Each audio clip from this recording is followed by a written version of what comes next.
Hello and welcome to all of my G warriors. तो यार क्या हाल है सब लोगों का, काफ़ी दिनों बाद मिले हम। तो ठीक है, तो फिर आज की वीडियो के अंदर हम क्या करने वाले हैं। आज की वीडियो के अंदर होगा ड्रैगन बॉल सुपर मांगा चैप्टर 58 का रिव्यू। जानता हूँ हम पिछले दो जो है मांगा चैप्टर मिस कर चुके हैं, मगर फिर भी थोड़ा बहुत कवर अप करने की कोशिश करूंगा। तो फिर मांगा चैप्टर के स्टार्ट के अंदर जो गोकू फाइनली अर्थ पर वापस आ जाता है। आपको पता हो कि गोकू जो मीरस के साथ ट्रेनिंग कर रहा था, उसकी ट्रेनिंग हो चुकी है कंप्लीट। अब वो अर्थ पर आ चुका है वापस, और इतना जो मोरो भी अर्थ पर आ चुका है और वो अपने काफी ज्यादा बंदों को अपनी पावर दे रहा है ताकि वो फाइट कर सके जी वॉरियर से। मगर किसी की भी हालत इतनी कुछ खास नहीं लग रही होती। तो फिर फाइनली अब गोकू क्योंकि अर्थ पर वापस आ चुका है और क्रिलिन उसे बताता है कि सब लोग फाइट कर रहे हैं। गोकू कहता है चलो यहाँ तो सब तो ठीक है, अब मैं वहाँ पे जाके देखता हूँ क्या क्या सीन है। इस तरह जो सबसे पहले गोकू जो यामचाओ डीएन वाली साइड पे जाता है, वहाँ पर जिस बंदे से वो दोनों फाइट कर रहे होते हैं, गोकू जो उसे एक ही पंच के अंदर जो घुमा देता है। उसको हराने के बाद जो है गोकू दूसरी जगह जाता है जहाँ पे एंड्रॉइड 17 और 18 जो फाइट कर रहे होते हैं, और दूसरी तरफ गोहान और पिकोलो जो उस बंदे से मुकाबला कर रहे होते हैं जिसको मोरो ने अपनी पावर दी और वो उसको हरा नहीं पा रहे होते।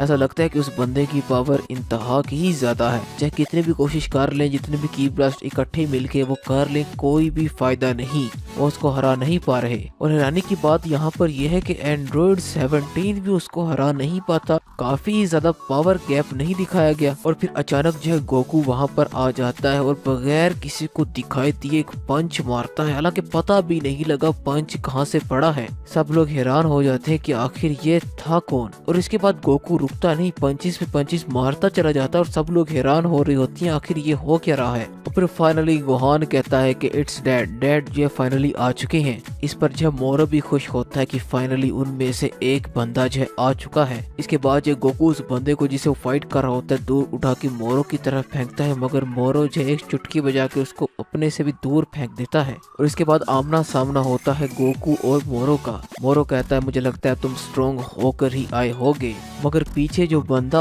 होता है वो अभी तक हार नहीं मान रहा होता। वो दोबारा से उठ जाता है। वो कहता है कि मोरो मैं अभी भी फाइट कर सकता हूँ तुम्हारे लिए। इसके बाद जो वो बंदा पावर अप करता है, फिर दोबारा से गोकू जो है उसके सामने आ खड़ा होता है। और इसके बाद गोकू फाइनली ट्रांसफॉर्म हो जाता है सुपर सेन ब्लू के अंदर। सुपर सेन ब्लू के अंदर तो गोकू उस बंदे के पंचेस को बहुत ही आसानी से बगैर कोई कोशिश किए जो है डिफ्लेक्ट कर रहा होता है। फिर सीधा जो पंच मारता है उसके पेट पे और लात मारता है उसके सर पे, और वो बंदा जो दूर उड़ के गिर जाता है। वो बंदा दोबारा से गोकू की तरफ आता है उसको किक मारने के लिए, मगर कोई फायदा नहीं होता। गोकू उसी का जवाब देते हैं अपनी किक के साथ और हवा में जाके दोबारा से पंच मारता है और वो बंदा सीधा जमीन पे जा गिरता है। तो फिर फाइनली गोकू मोरो से कहते हैं मोरो क्या तुम तैयार हो, मगर अभी तक वो बंदा पीछे से हार नहीं मान रहा होता।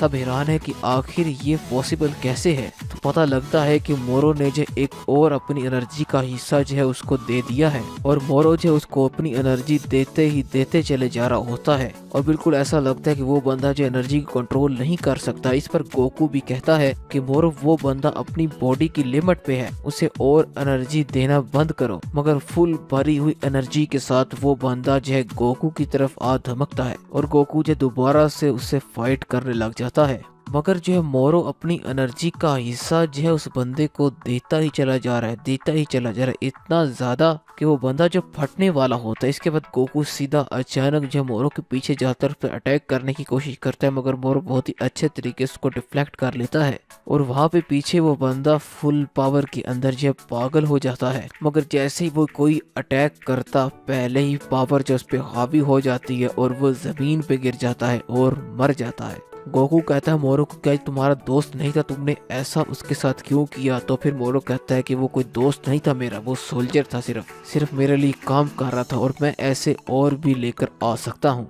इसके बाद गोकू कहता है तो फिर ठीक है, अब मैं तुम्हें दिखाता हूँ अपनी पावर जो मैंने स्पेशली तुम्हारे लिए अचीव किया, सिर्फ तुम्हें हराने के लिए। फिर मोरो कहता है फाइनली। इसके बाद गोकू जो पावर अप करना शुरू हो जाता है और फिर फाइनली गोकू जो ट्रांसफॉर्म हो जाता है अल्ट्रा इंस्टिंक्ट के अंदर। ये कोई अल्ट्रा एक्शन मास्टर फॉर्म नहीं है, अल्ट्रा इंस्टिंक्ट ओमन फॉर्म है। इसका न्यू नेम दिया जा रहा है अल्ट्रा इंस्टिंक्ट साइन। उस फॉर्म को देख के मोरो भी कहता है कि this is no mortal ability, मतलब कि मोरो को भी थोड़ा बहुत इस एबिलिटी के बारे में पता है। अब एग्जैक्ट नहीं कह सकते कि उसको इस चीज के बारे में कैसे पता चला, ये तो नेक्स्ट चैप्टर के अंदर हमें पता चलेगा कि फाइनली कैसे फाइट होने वाली है मोरो और गोकू की अल्ट्रा इंस्टिंक्ट फॉर्म के साथ। तो फिर आज की वीडियो को हम यहीं पर एंड करने वाले हैं। अगर आपको वीडियो पसंद आए तो इस वीडियो करिए लाइक, चैनल को करिए सब्सक्राइब। तो फिर आज को सिर्फ इतना ही। खुश रहें, खुश रखें। आपसे मुलाकात होगी इंशाल्लाह अगली वीडियो में। Good by two all of my ji wires.